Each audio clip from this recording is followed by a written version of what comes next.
Allah. Dan dekat dengan Allah itu ukuran barometernya adalah dekat dengan kalamnya, perkataannya. Seorang manusia yang menuliskan surat, teman-teman, ketika kemudian dia menuliskan surat, ya, lalu dibaca oleh orang tersebut. Orang tersebut lalu mengamalkan isi surat itu. Sampai-sampai ada yang kemudian saking cintanya ketika mendapat surat dari seorang yang disayanginya, maka kemudian dia tulis ulang surat itu. Bahkan ada yang sampai hafal dengan isi surat itu karena dibaca berkali-kali. Saya ketika masih di pesantren di Gontor, ketika zaman itu belum ada WhatsApp dan lain sebagainya, ketika kita kemudian rindu dengan orang tua ataupun orang tua rindu dengan kita, apa yang dilakukan oleh orang tua kita? Menulis surat. Sampai ibu saya punya satu buku yang mungkin ada di antara kalian yang mungkin sudah pernah baca, judulnya Surat Cinta Bunda. Apa isi bukunya? Adalah isi surat-suratnya ketika saya di pesantren di Gontor dulu. Jadi beliau mengirim surat tiap kali rindu, ketika ada masalah dan sebagainya. Beliau menulis surat, teman-teman. Nah, ketika beliau menulis surat, saya baca. Saking kadang-kadang lesu dan lain sebagainya, keadaan yang tidak teratur tersebut, saking cintanya dan saya pada ibu saya selalu baca surat itu. Bahkan ada satu surat yang karena saya lagi dalam keadaan sakit, waktu itu saya baca berkali-kali. Subhanallah. Jadi, teman-teman, itulah keadaan kita hari ini. Ya, keadaan kita hari ini adalah ketika kita menyayangi seseorang, kita mencintai seseorang, kita akan selalu kepo dengan isi pesannya. Nah, konversi surat zaman dulu itu sekarang kita dapatkan dengan apa? Konversinya ke bentuk pesan WhatsApp. Jadi teman-teman misalkan ada yang WA teman-teman, kemudian teman-teman balas WA-nya. Nah, coba lihat, ada grup misalkan, ada orang. Dari semua grup, mana yang kalian baca? Tentu orang yang kalian cintai, bukan? Dari setiap WA personal, siapa yang akan kalian prioritaskan? Pasti adalah orang yang Anda cintai. Ketika ada orang yang mencintai kita lalu kemudian me-WhatsApp kita dengan ada orang yang belum kita kenal lalu me-WhatsApp kita, mata kita akan mudah tertuju untuk membuka yang mana. Ya kan gitu.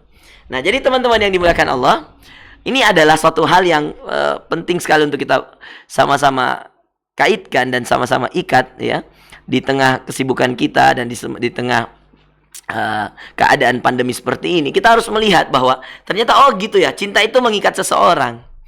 Ternyata cinta itu menjadikan kita harus lebih taat. Ternyata cinta itu harus dengan bukti, bukan hanya dengan janji. Ya. Maka perlulah kita untuk kemudian sama-sama berintrospeksi diri. Sejauh mana kedekatan kita dengan Allah dengan melihat sejauh mana kedekatan kita dengan Al-Quran. Bahkan, bukankah juga dalam akal pikiran kita sangat menghargai yang namanya cinta. Dan bukankah cinta itu harus dengan bukti, bukan hanya dengan janji. Maka kalau kita mencintai Allah, buktikan dengan menjaga perkataannya. Cara menjaga perkataannya, yang membacanya, yang mempelajarinya, yang mentadaburinya, yang terpenting, mengamalkannya. Dan itu semua adalah bukti cinta. Kalau Anda sudah baca, kalau Anda sudah tadabbur, kalau Anda sudah luangkan waktu untuk mempelajari tafsirnya, kalau Anda sudah luangkan waktu untuk kemudian menghafalkannya, kalau Anda sudah meluangkan waktu untuk mengamalkannya, ini dikategorikan apa sih? Cinta, teman-teman. Iya. Karena saya menulis 100 surat pun ke orang yang saya tidak cintai, itu berarti omong kosong. Tapi ketika saya menulis WhatsApp dan lain sebagainya, itu berarti saya mencintai yang saya ingin kirimkan surat tersebut. Saya mau WhatsApp seseorang, berarti saya mencintainya. Saya ingin ada sesuatu yang tersampaikan kepadanya, yang ia amalkan dan ia merubah dirinya dengan itu. Jadi, teman-teman yang berbahagia, ya, bukti cinta itu adalah, cinta itu tidak bisa hanya dengan kata, cinta itu dengan bukti. Kita cinta Allah, apa buktinya? Kita sholat nggak? Kita ngaji nggak? Kita puasa nggak? Kita sedekah nggak? Itu bukti, teman-teman. Jadi sangat-sangat penting sekali ketika kemudian kita mencintai Allah, kita mendekatkan diri kita dengan Al-Quran. Makanya orang-orang yang dekat dengan Allah itu bisa sekali dilihat dengan kedekatannya kepada Al-Quran. Cinta Allah kepadamu menjadikan dirimu bisa dekat dengan Al-Quran kalamnya. Maka kalau kita kemudian dekat dengan Al-Quran, kita ada wirid harian dengan Quran, ada jatah bacaan dengan Quran, itu bukti Allah sudah mencintai Anda. Anda diizinkan untuk membaca Al-Quran.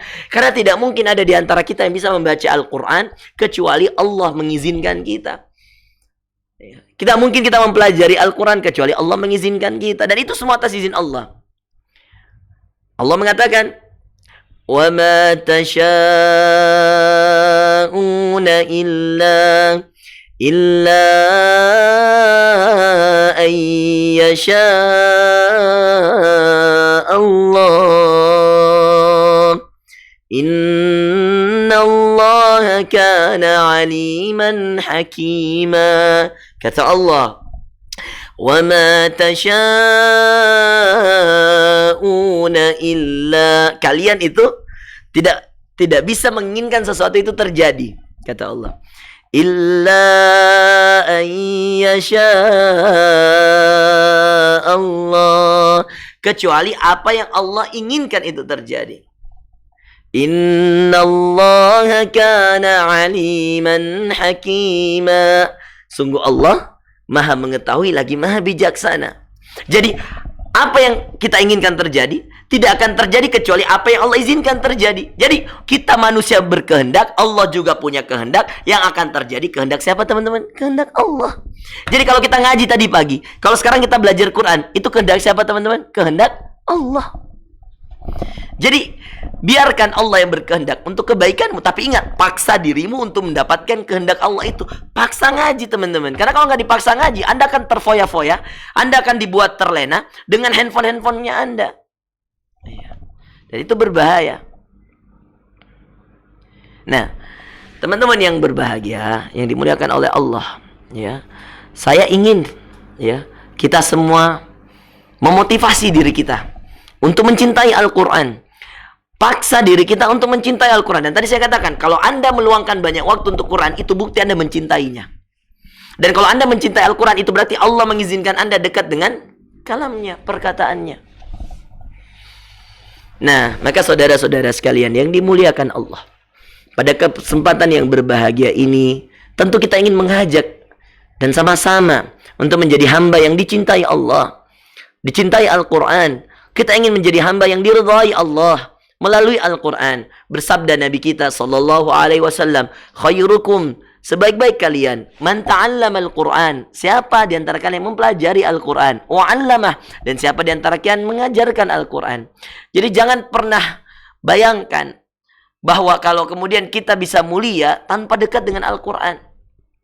Jangan pernah membayangkan bahwa kedekatan kita dengan Allah bisa kita dapatkan tanpa Al-Quran. Karena dasar kehidupan kita, bahagia atau tidaknya, ditentukan dengan kedekatan kita pada Allah. Dan kedekatan kita pada Allah ditentukan dengan kedekatan kita kepada kalamnya, perkataannya. Apa itu? Quran. Makanya Allah jadikan Al-Quran ini tidak ada keraguan di dalamnya. Allah tidak wajibkan. Kalau Anda baca, Anda berpahala. Kalau Anda tidak baca, Anda tergolong orang yang lalai. Tidak tertinggal dipilih. Anda tidak berdosa. Ustaz, berdosakah saya kalau tidak baca Quran? Tidak. Tetapi Anda tergolong orang yang lalai. Yang bahkan na'udzubillah, Anda termasuk orang yang tidak mensyukuri nikmat. Kata Allah dalam surah Taha, وَمَنْ أَعْرَضَ عَنْ ذِكْرِي فَإِنَّ لَهُ مَعِيشَةً ضَنْكًا. Siapa yang tidak mau membaca ayat-ayatku di dunia, فَإِنَّ لَهُ مَعِيشَةً ضَنْكًا, baginya kehidupan yang sempit di dunia.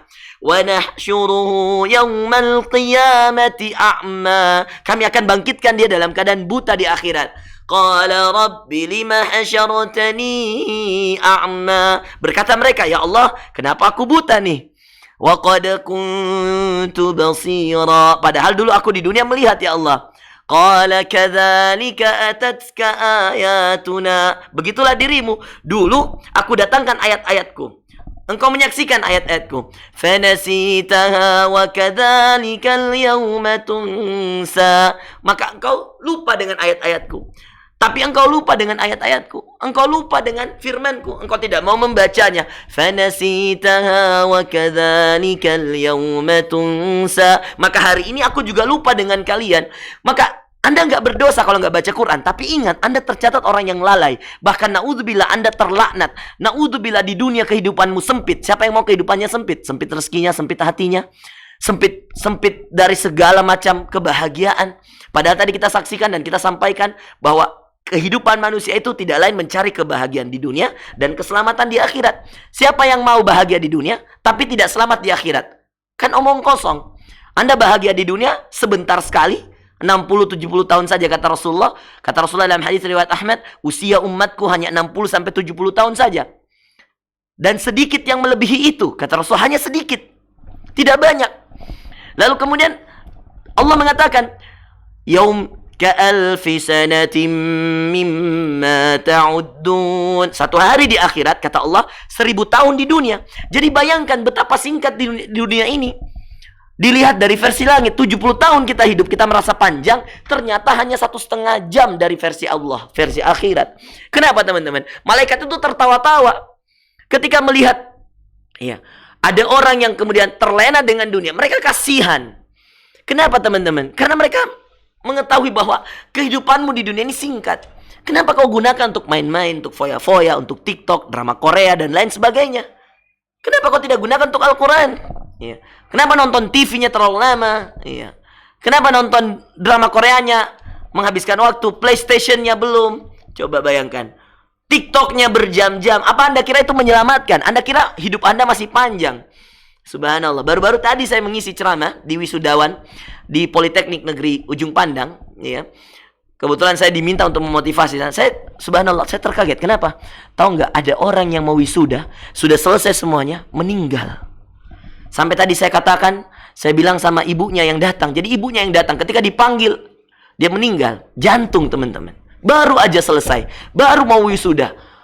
Ketika mau diwisuda di dunia, bayangkan. Sebelum hari H, 3 hari sebelumnya kira-kira, dia meninggal. Jadi akhirnya tadi dibacakan secara khusus oleh pimpinan sivitas akademik di sana, untuk kemudian dibacakan dan dipanggil maju orang tuanya. Dan semua orang mendoakan. Ketika saya memberi sambutan, saya katakan dia punya adik laki-laki. Ya, saya katakan sama ibunya, dia dari Sengkang. Saya katakan, ibu, saya Ustadz Farrozi, melihat keadaan ini, saya sedih. Saya tidak punya uang, saya bilang. Saya tidak kaya, Bu. Tapi saya janji, Bu. Asal kalau memang ibu mempercayakan pada saya janji, insya Allah, adiknya, ananda ibu yang meninggal, dalam keadaan sedang menuntut ilmu. Adiknya masih kelas 3 SMP. Di sebuah MTS di kota Sengkang. Saya bilang, kalau ibu mau, saya bisa mencarikan. Dan saya janji insya Allah, kalau memang ibu mau, saya insya Allah menjanjikan saya akan mencarikan dia beasiswa, saya akan mencarikan dia biaya sampai dia selesai kuliah. Mulai dari SMA sampai selesai kuliah. Saya tidak kaya, Bu, tapi Allah Maha Kaya. Dan saya punya jamaah-jamaah yang insya Allah saya bisa gerakkan hatinya untuk kemudian membiayai anak ibu untuk belajar. Lihat teman-teman, betapa singkat dunia ini. Seorang mahasiswi yang tadinya semestinya dia wisuda, terpaksa ajal mendahului kebahagiaan wisudanya. Karena apa? Lagi-lagi kita mengatakan, kita ini tertipu dengan kehidupan dunia yang kata kita selalu panjang. Padahal menurut Allah, versi makhluk-makhluk Allah yang di langit itu singkat sekali. Ustadz dari mana tahu 1,5 jam? Coba hitung aja. 1 hari 1000 tahun. Hitung aja teman-teman. Anda kan ketemu hasil 60 tahun lebih kira-kira. Itu hanya 1,5 jam dari langit. Jadi apa yang mau dibanggakan? Apa yang mau ditahan-tahan? Apa yang mau dipeliti? Apa yang kemudian mau disimpan-simpan? Apa yang kemudian membuat kita tenang-tenang aja menghadapi dunia ini? Karena kita jauh dari Allah. Kita selalu menganggap dunia ini tempat kita. Padahal bukan. Dunia ini tempat singgah, bukan tempat utama. Tempat tinggal kita. Tempat utama kita surga. Bagi Allah itulah tempat kita. Bagi Rasulnya itulah. Bukankah Nabi Allah saja meninggal? Orang yang paling dekat dengan Allah, orang yang dikasihi Allah, itulah kuasa Allah dan itulah kehidupan yang Allah telah atur, bahwa Nabi pun meninggal. Allah mengatakan dalam Al-Quran, innaka mayyitun wa innahum mayyitun. Engkau Muhammad akan wafat dan mereka wahai Muhammad juga akan wafat. Siapa di antara kita yang kekal? Tidak ada. Allah mengatakan dalam Ar-Rahman, kullu man 'alaiha fan. Semuanya akan binasa. Wa yabqa wajhu rabbik. Dan yang akan tinggal hanya Allah. Dzul jalali wal ikram. Yang maha agung lagi maha mulia. Jadi teman-teman, apa yang mau dibanggakan? Apa yang kemudian kita mau menjadikan diri kita terlalu cinta dengan dunia ini? Apa? Sedangkan kita jauh dari sumber kebahagiaan. Apa sumber kebahagiaan? Al-Quran. Saya berani jamin teman-teman. Demi Allah saya katakan. Apapun profesi Anda. Dokter, kontraktor, apapun. Apapun kesibukan duniamu. Saya jamin teman-teman. Semua kesibukan dunia kita. Selama ada Al-Quran di dalamnya. Selama dalam menggelutinya. Selama dalam menjalankannya. Ada Quran. Percaya bahagia kita. Kita nggak bisa paksa diri kita semua jadi ustadz. Nggak bisa. Kita nggak bisa paksa diri kita semua menjadi orang yang pakar ilmu kesehatan, kedokteran. Tidak bisa. Allah sudah bagi keilmuan itu. Nggak bisa semua jadi pakar listrik. Nggak bisa semua jadi pakar ekonomi. Nggak bisa. Allah udah bagi itu. Tapi ingat, yang bahagia dengan pakar-pakarnya, yang bahagia dengan profesi-profesinya adalah yang dengan profesinya dengan dekat dengan Allah. Dan salah satu sumber kedekatan dengan Allah, Quran. Nggak bisa kita bahagia kalau kita jauh dari Quran. Maka saya berani jamin, dekatkan dirimu dengan Quran, maka kebahagiaan akan berlari menuju dirimu. Nggak ada alasan bagi kebahagiaan menolak diajak bersamamu kalau kamu dekat dengan Quran. Kenapa? Karena kalau kamu dekat dengan Quran, kamu dekat dengan pencipta langit dan bumi. Allah yang menjadikan Quran ini mulia, teman-teman. Allah yang menjadikan Quran ini obat. Allah yang menjadikan Quran ini rahmat. Allah mengatakan dalam Al-Isra, "Wa nunazzilu minal Qur'an." Kami turunkan Al-Quran ini. "Ma huwa shifaa'un wa rahmatun lil mu'minin." Yang menjadi obat.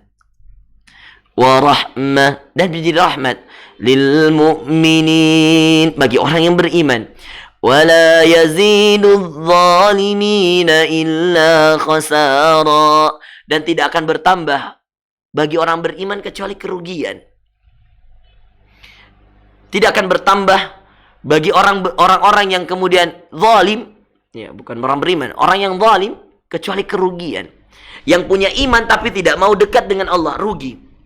Bukan kalau yang mengatakan wal 'ashr innal insana lafi khusr. Demi masa, demi waktu, semua manusia dalam kerugian. Illal ladzina amanu wa 'amilus shalihati wa tawasaw bil haqq wa tawasaw bil haqqi wa tawasaw bis sabr. Dia ada iman, lalu kemudian ada amal saleh, ada saling menasihati dalam kebenaran, dan ada saling menasihati dalam kesabaran. Dengan itulah teman-teman, kita bisa menikmati kehidupan kita. Bahagia itu ketika Anda sudah mencintai Al-Quran. Cinta itu terlalu luas untuk dijabarkan. Yang jelas hatimu selalu memikirkannya itu cinta, teman-teman.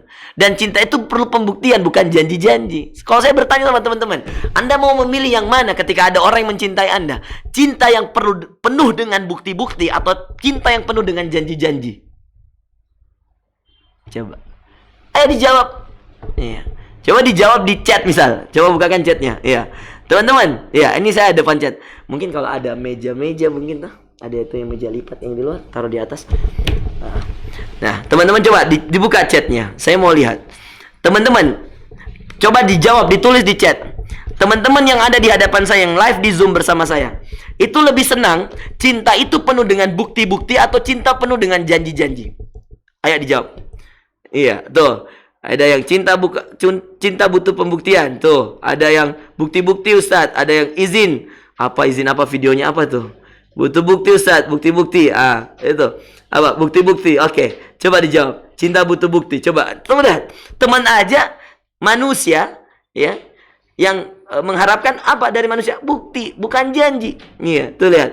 Bukan sekedar janji Ustadz, cinta butuh bukti. Bukti Ustadz, betul-betul Ustadz, betul bukti. Oke, cinta butuh. Oke.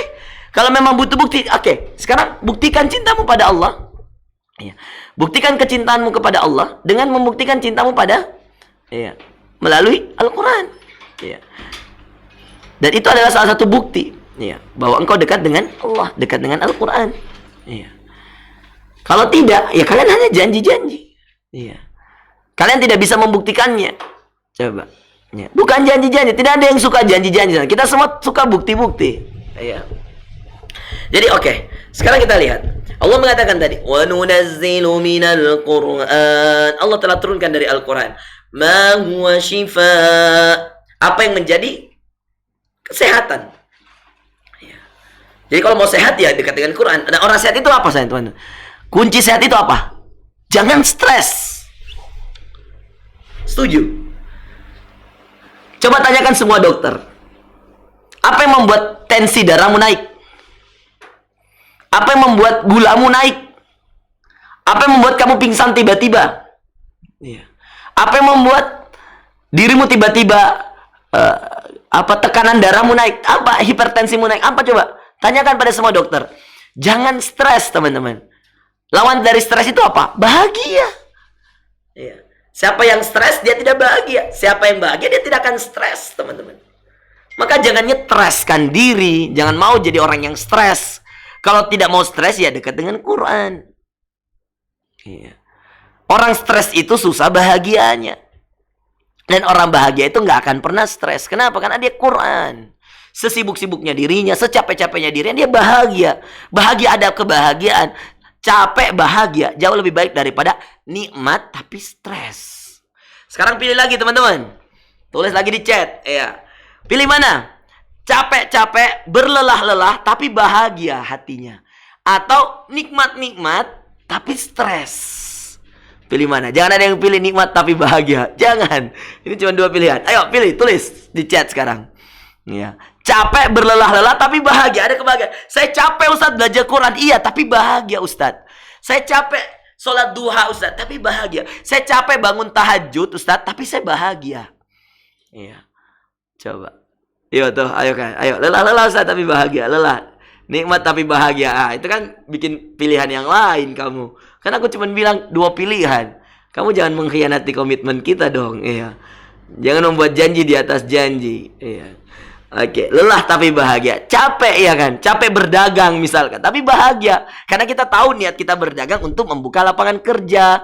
Niat kita berdagang untuk mengikuti sunnah Rasulullah, untuk bermanfaat. Capek Ustaz. Capek. Ustadz kok ngurus butik? Ustadz kok bikin usaha sambal? Ustadz kok ngurus furniture? Ya karena saya bahagia dengan memberi manfaat pada anggota-anggota saya, anak-anak binaan saya yang hijrah, agar mereka dapat sumber pemasukan yang halal.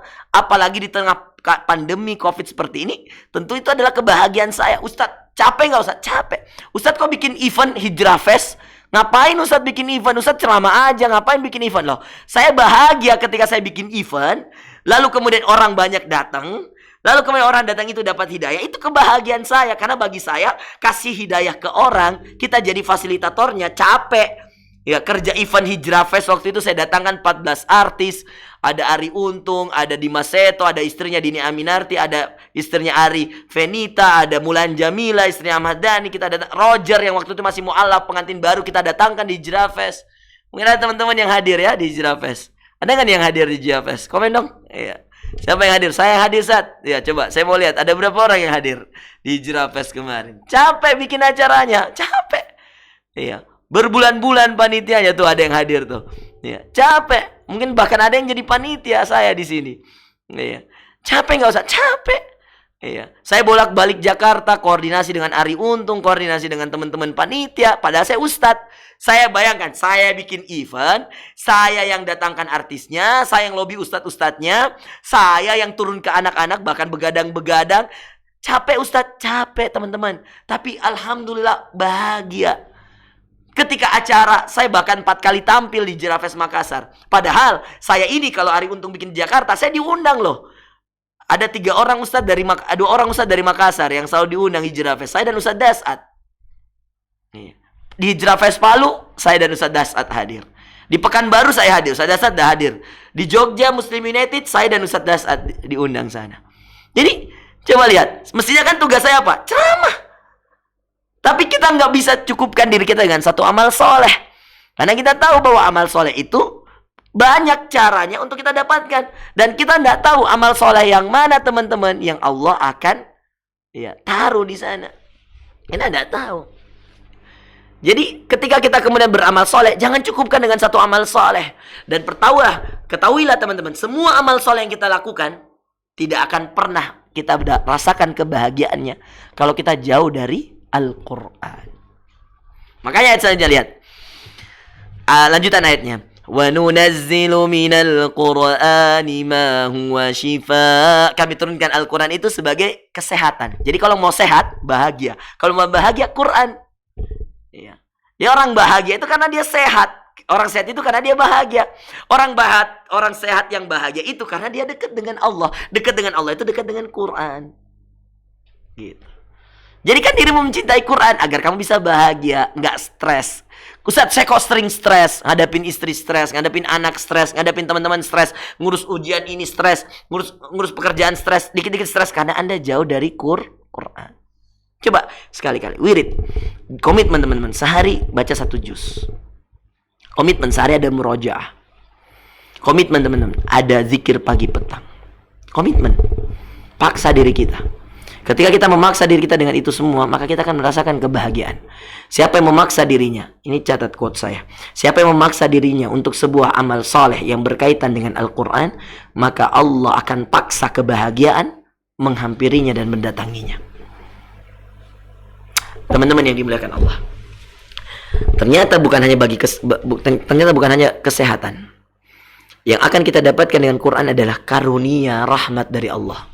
Makanya lanjutan ayatnya, ma huwa shifaa'u wa rahmatul lil mu'minin. Apa yang menjadi kesehatan dan rahmat bagi orang-orang yang beriman. Wala yazidudz zalimina illa khasara. Dan tidak akan ada yang bertambah dari orang zalim kecuali kerugian. Jadi saudara-saudara yang dimuliakan Allah, ketika Anda ingin bahagia dalam kehidupan, ketika Anda ingin dimuliakan Allah dalam kehidupan, ketika Anda ingin merasakan kebahagiaan dalam hidup, maka pastikan dirimu dekat dengan Al-Quran. Jangan sampai engkau jauh dari Al-Quran. Karena siapa yang jauh dari Al-Quran, maka dia akan jauh dari kebahagiaan. Saya merumuskannya dengan 3 hal. Bagaimana kita mencintai Al-Quran? Yang tadi saya katakan, kalau Anda sudah mencintainya, Anda akan terus bersamanya. Dan ketika Anda sudah bersamanya, Anda akan menikmati kehidupan dalam kebahagiaan. Boleh teman-teman paksa diri, boleh teman-teman untuk membiasakannya, tapi ikuti langkah saya ini. Iya. Ada yang mau mengikuti silahkan, yang tidak mau tidak apa-apa. Saya akan ditugaskan untuk memberikan motivasi bagaimana mencintai Quran. Supaya kamu akan jijik ketika bermain TikTok. Supaya kamu akan merasa tidak nyaman ketika nonton TV berlama-lama. Itu semua teman-teman sudah diabadikan oleh para ulama terdahulu. Bahkan Syekhul Islam Ibnu Taimiyah mengatakan, siapa yang selalu dekat dengan Al-Quran, maka dia akan dijauhkan dari perbuatan yang sia-sia. Termasuk di dalamnya musik. Kata Syekhul Islam Ibnu Taimiyah, musik dan Quran itu ibarat air dan minyak. Yang bagaimanapun Anda mencoba untuk mencampurnya, dia tidak akan pernah nyaman. Saya demi Allah, saya katakan teman-teman, demi Allah, ada Allah yang maha menyaksikan. Kalau saya mendengar musik, saya bisa stres. Saya bisa pusing. Iya. Maka pernah saya naik angkot, saya turun lagi. Iya. Dan itu kejadian yang terjadi. Silakan dibuktikan. Kalau Anda sudah terbiasa mendengar musik, Anda akan kecanduan dan ketagihan. Sebaliknya teman-teman, kalau Anda sudah terbiasa dengan Al-Quran, maka Anda kecanduan dan ketagihan. Tinggal pilih, mau kecanduan yang mana? Kecanduan musik atau kecanduan Quran? Iya. Dan itu yang terjadi. Ada anak hijrah yang saya bina, dulu ngefan banget sama yang namanya grup band Metallica. Ada Metallica tuh? Apa namanya? Metallica ada ya? Iya. Yang pernah datang di Jakarta baru-baru 2 tahun 3 tahun terakhir kalau saya tidak salah. Saya lupa. Yang penting dia bilang dia sampai Singapura, sampai kemana untuk ikut konsernya Metallica. Ada juga tuh satu yang grup band rock yang terkenal sekali, apa namanya itu, yang dari luar negeri, yang pernah juga datang ke Indonesia, yang banyak sekali juga fansnya. Aduh, saya alhamdulillah Allah jaga saya untuk tidak bisa menghafal itu nama-namanya mereka. Saya lupa apa ya. Ada itu satu lagi.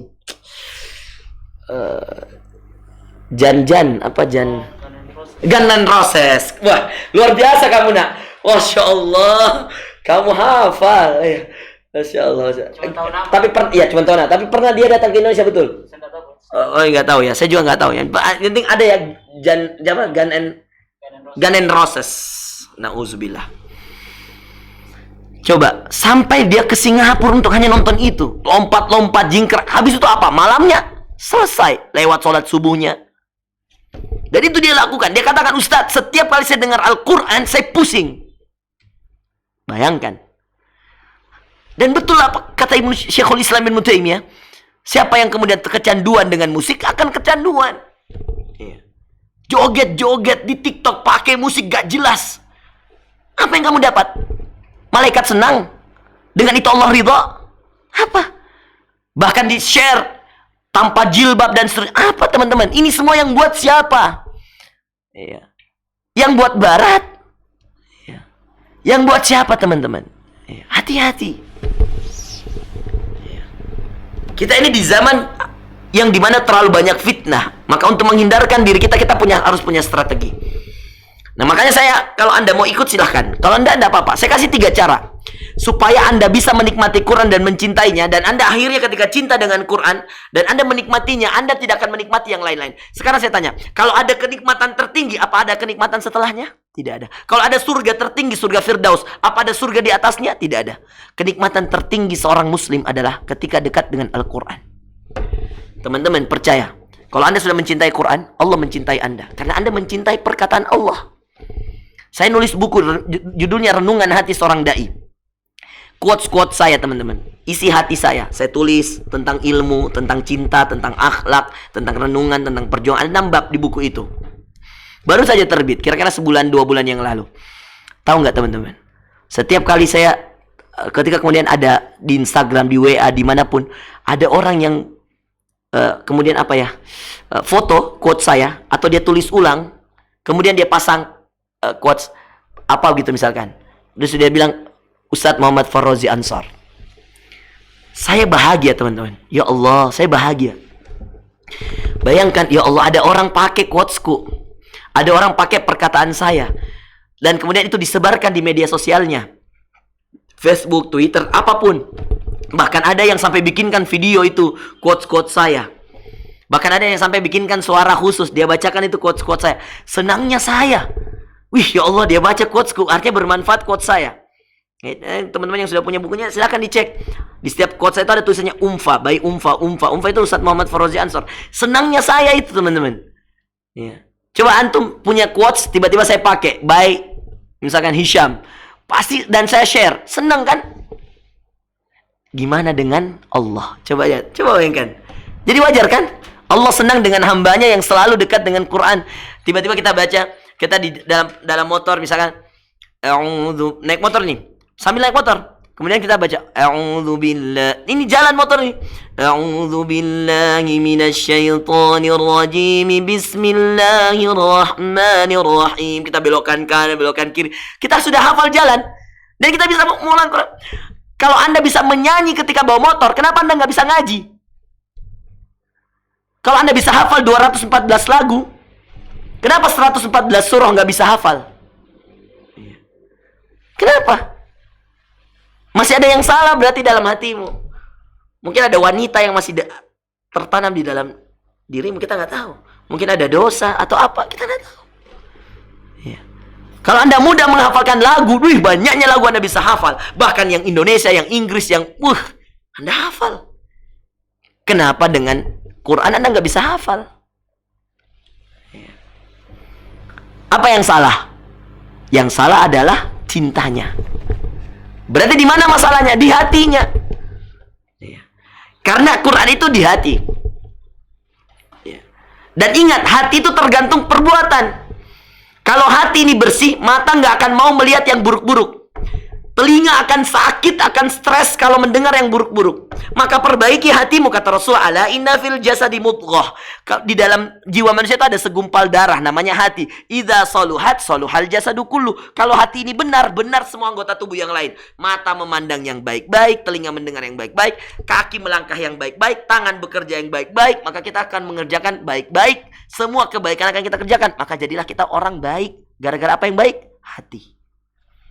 Kebalikannya sama. Dan gak bisa lisan ini baca Quran kalau hati gak baik.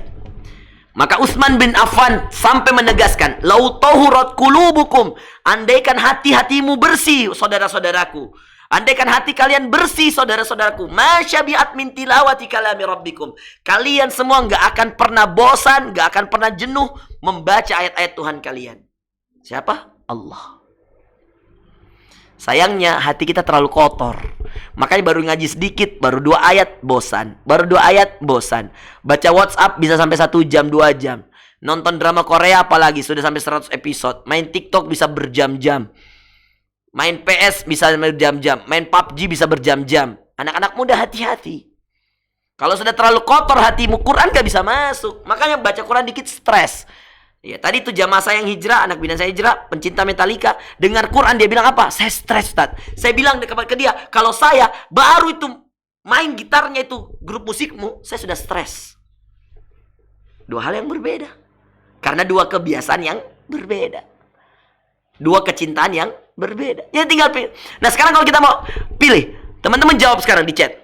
Mau pilih dibangkitkan dengan grup band itu, atau mau pilih dibangkitkan dengan Rasulullah SAW? Yang mana Rasulullah SAW, apa yang diajarkan pada sahabatnya? Quran. Pilih mana teman-teman? Pilih dengan kecintaan kita bersama mereka, atau pilih dengan Rasulullah? Apa yang diajar Rasulullah? Quran. Apa yang diajarkan pada para sahabat? Quran. Sampai khawatirnya antara Quran tercampur dengan hadis. Perkataan Rasulullah sampai sampaikan kepada sahabatnya, jangan tulis ya semua yang saya sampaikan, karena saya khawatir perkataan saya kamu kira Quran, dan perkataan Quran kamu kira dari saya. Jadi Abu Hurairah dilarang untuk menulis hadis.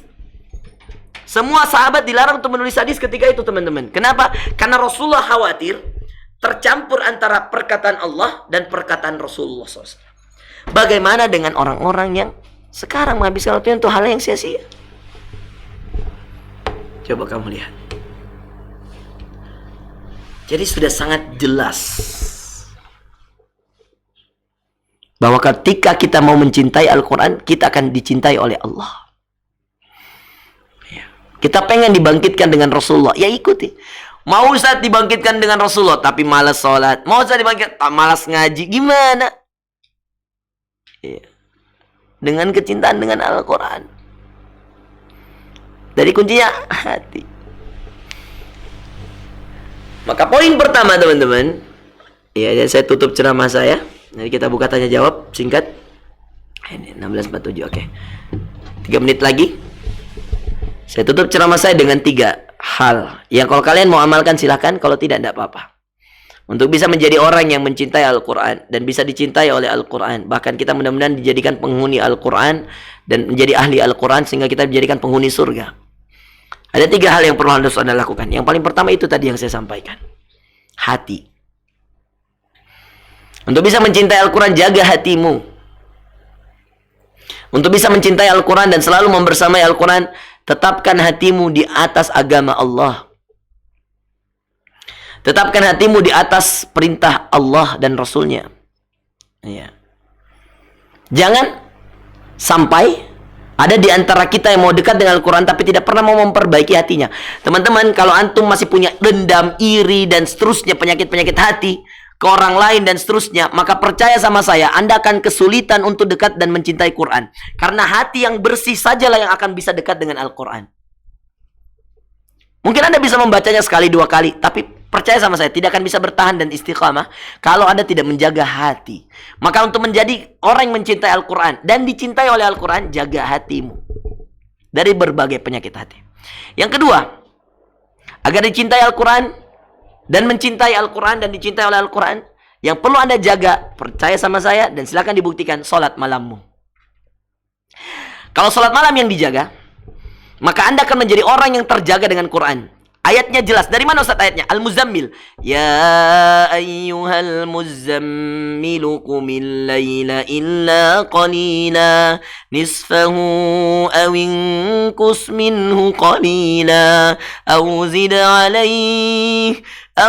alayhi warattilil qur'ana tartila. Warattilil qur'an. Ketika Allah menyuruh Rasulullah untuk bangun malam, ya ayyuhal muzammil, apa yang Allah perintahkan di waktu malam itu? Untuk sholat. Dan sholat itu apa teman-teman? Allahu Akbar, alhamdulillahi rabbil alamin. Bahkan Rasulullah suka ayat-ayat yang menyentuh hati ketika dia sholat tahajud. Apa yang dia baca biasanya? Ada hadis Bukhari, 2 ayat terakhir dalam surah Al-Baqarah. Lilla amana rasulu bima. Lalu kemudian dia membaca 10 ayat terakhir dari surah Ali Imran. Dia membaca, inna fi khalqis samawati wal ard wa ikhtilafil laili wan nahari la ayatin li ulil albab. Coba lihat teman-teman, keindahan dekat dengan Quran, kebahagiaan bisa dekat dengan Quran, agar hatimu bisa mencintai Quran. Coba jadilah orang yang memaksakan diri untuk bangun malam, sholat malam. Kalau kamu sudah rajin sholat malam dan kamu baca Quran, makanya sunnah sholat malam itu, teman-teman dengarkan, sunnahnya sholat malam itu, ketika kita sholat, bacaan dikeraskan. Ya, gak usah, udah bangun sholat malam, ya, bacanya pelan. Ngantuk, teman-teman. Nikmati bacaan itu. Makanya Rasulullah menikmati, sampai dikatakan dalam hadis, teman-teman, ketika Rasulullah SAW membaca 10 ayat terakhir dari surah Ali Imran, beliau menangis sampai kemudian tehel atau tanah atau tempat sujudnya basah dengan air mata. Membaca ayat Inna fi khalqis samawati wal ard. Sungguh dalam penciptaan langit dan bumi. Waqtilafil laili wan nahar, dan dalam pergantian siang dan malam, la ayat, tanda-tanda, liulil albab, bagi orang-orang yang cerdas, alladzina yadhkuruna Allah qiyaman wa qu'udan wa ala junubihim wa yatafakkaruna fi khalqis samawati wal ard. Ada doa setelahnya. Rabbana ma khalaqta hadza batila. Bagaimana Rasul tidak menangis? Coba dengarkan artinya doanya. Rabbana ma khalaqta hadza batila. Ya Allah, Kau tidak ciptakan semua ini sia-sia ya Allah. Subhanak, maha suci Engkau ya Allah. Faqina adzabannar, lindungi aku dari azab api neraka ya Allah. Lalu kemudian doanya lanjut. Rabbana innaka man tudkhilin nar faqad akhzaita wa ma lidh-dhalimin min ansar. Rabbana, ya Allah ya Tuhan, innaka man tudkhilin nar, Engkau yang memasukkan orang-orang ke dalam neraka. Faqad akhzait, Engkau yang hinakan mereka. Wa ma lidh-dhalimin min ansar, dan tidak ada bagi orang zalim penolong satupun di akhirat. Gimana Rasulullah nggak nangis? Kalau membayangkan ada umatnya yang zalim lalu kemudian masuk dalam neraka, Rasulullah bersedih. Subhanallah. Dan itu masih panjang ayatnya, dan kita silakan dibuka sendiri Ali Imran dan dibaca, artinya indah. Itu yang membuat Rasulullah sering menangis di solat malamnya. 10 ayat terakhir dalam surah Ali Imran. Yang ketiga, teman-teman, yang pertama tadi, perbaiki hatimu, jauhkan dari penyakit-penyakit hati. Yang kedua, jadikan dirimu orang yang rajin sholat malam. Coba buktikan nanti. Anda kan jadi pencinta Quran. Percaya sama saya. Kalau rajin tahajud, ayush, Masya Allah. Yang ketiga, teman-teman, doakan hatimu. Doakan dirimu. Jangan pernah merasa hebat. Rendah hatilah. Dan agar menjadi orang yang rendah hati, perlu doa. Lihat doanya orang soleh ya. Ayo kita bedah sedikit ya. Saya kasih 4 doa. Doa orang-orang soleh. Saking merendah hatinya. Kita mulai dari doa Nabi terbaik, Rasulullah. Apa doa Rasulullah yang paling banyak diucapkan selain Rabbana atina fid dunya? Apa? Doa yang Allah abadikan. Yang kemudian Rasulullah katakan.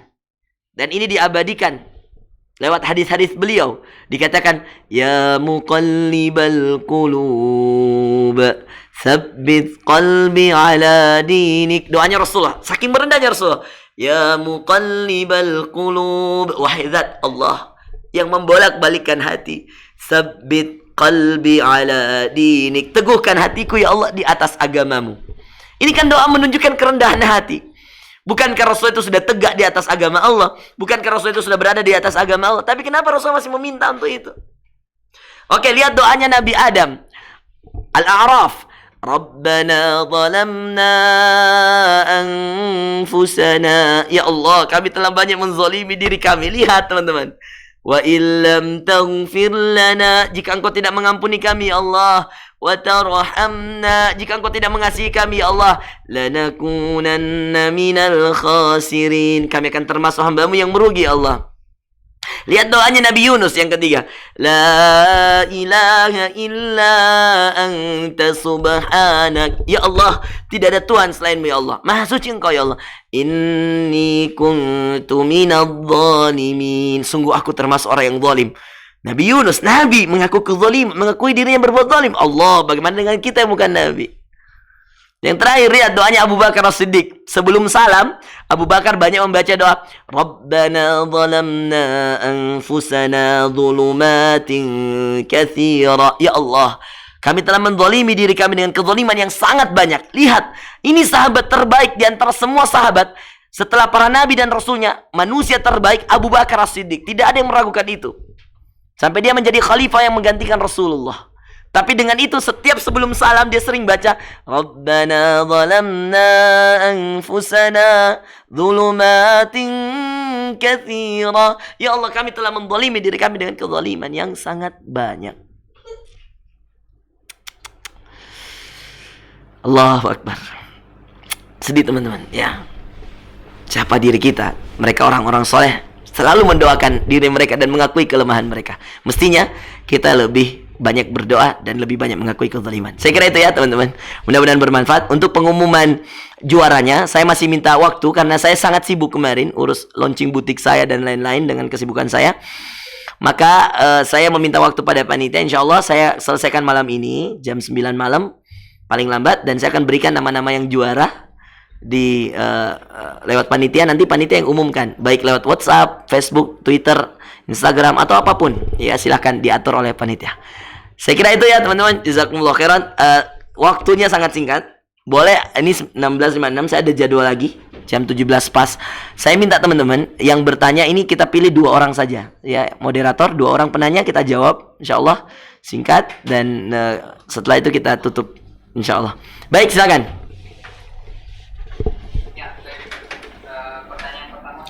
Ya. Waalaikumsalam warahmatullahi wabarakatuh.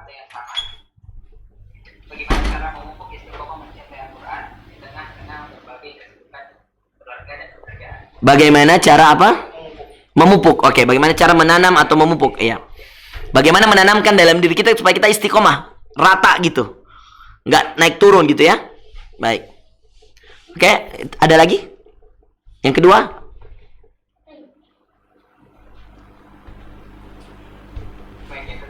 Ya. Bagaimana? Kan sudah hafal 30 juz. Baik. Bagaimana kebahagiaan yang dirasakan? Bisa dijelaskan untuk lebih motivasi. Iya. Saya nikah. Saya jawab dari nomor 2. Saya nikah itu usia 22 tahun.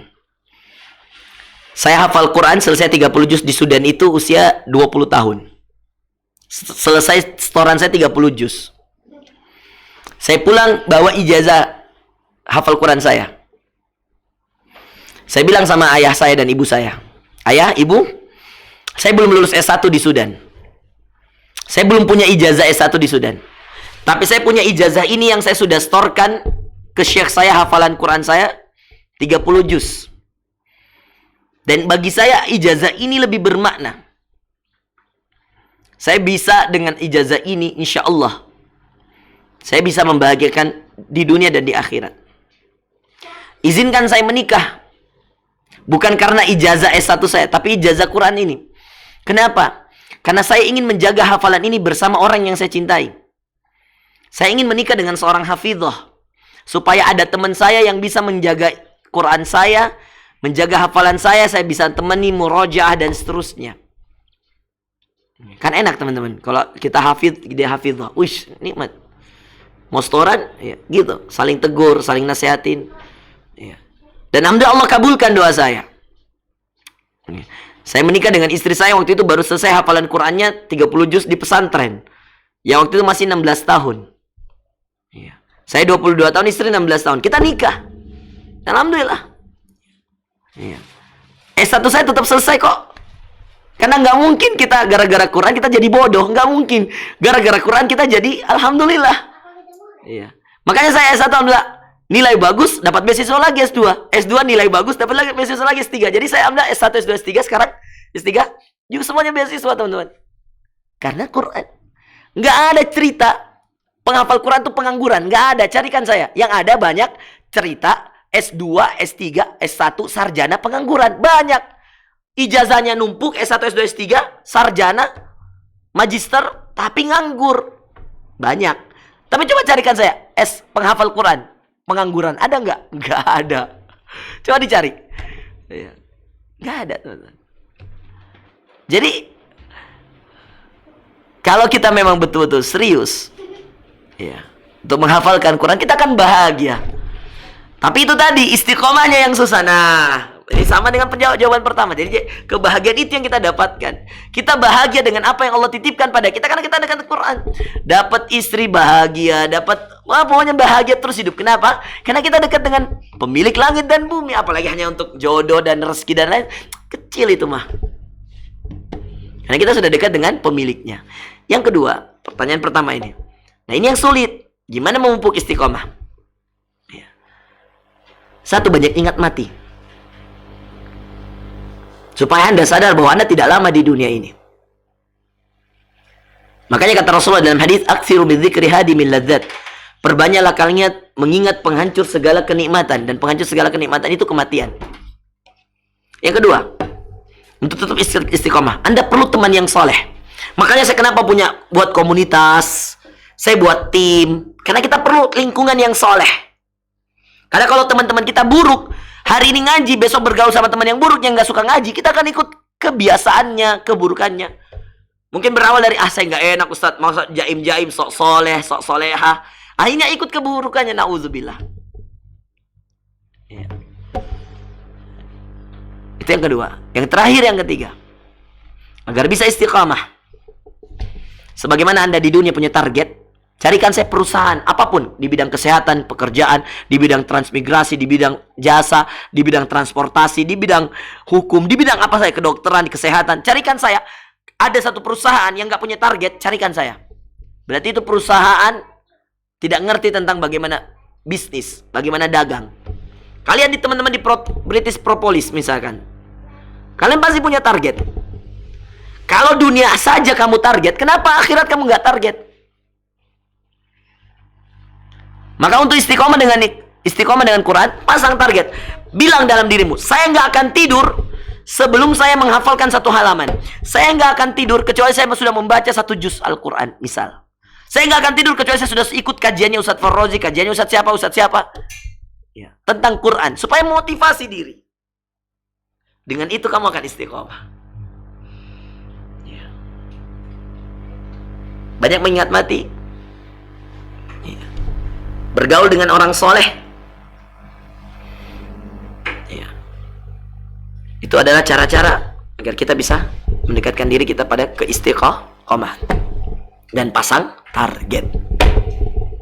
Saya kira itu ya teman-teman. Mohon maaf ini waktu sudah lewat 2 menit. Saya izin pamit. Makasih banyak semuanya. Iya, Masya Allah. Iya, saya senang sekali nih bisa ketemu dengan teman-teman di British Propolis. Saya bersahabat dengan Mas Ipo, ya. Di Instagram juga kita berteman, ya. Bahkan banyak diantara mereka juga yang ikut di bisnis ini, kayak Adrian Maulana. Itu saya sering ngisi acara bareng dengan dia. Saya undang waktu Hijrah Fest di Makassar.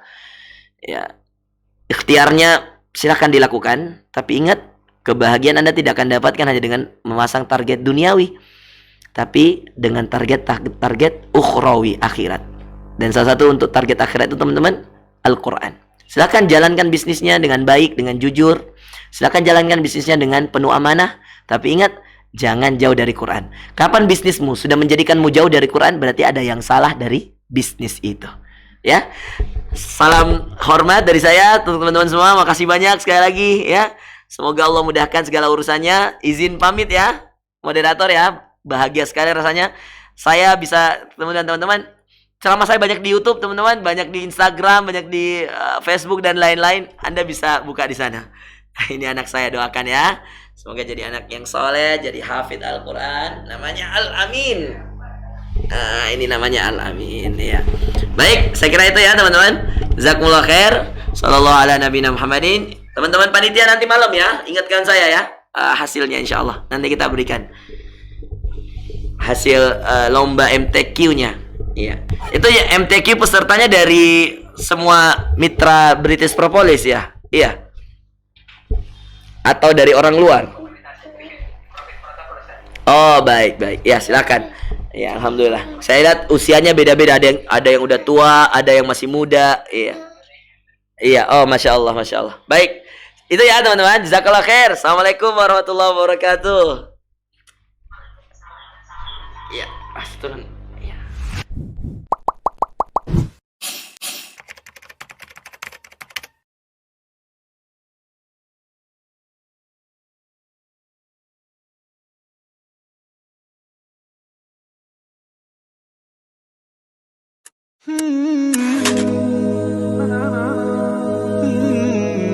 Allah Subhanahu wa taala mengatakan, "Toha ma أنزلنا عليك القرآن لتشقى إلا تذكرة لمن يخشى تنزيلا ممن خلق الأرض والسماوات العلا. Toha, ma anzalna 'alaikal Qur'ana litashqa. Kami tidak menurunkan Al-Qur'an ini untuk menyulitkanmu wahai Muhammad, dan tentu untuk kita juga umatnya. Tidak mungkin Al-Qur'an itu menyulitkan kita. Illa tadhkiratan liman yakhsha, kecuali peringatan bagi orang-orang yang takut kepada kami. Tanzilan mimman khalaqal ardh was samawati al-ula, yang kami turunkan dari Zat yang menciptakan bumi dan langit yang tinggi. Saudara sekalian, kalau Anda jauh dari Al-Qur'an, Anda sendiri yang mempersulit kehidupan Anda. Kalau Anda dekat dengan Al-Qur'an, Anda sendiri yang memudahkannya. Maka dekatlah dirimu dengan Al-Qur'an. Al-Qur'an wal Furqan ilaihi tunsitu.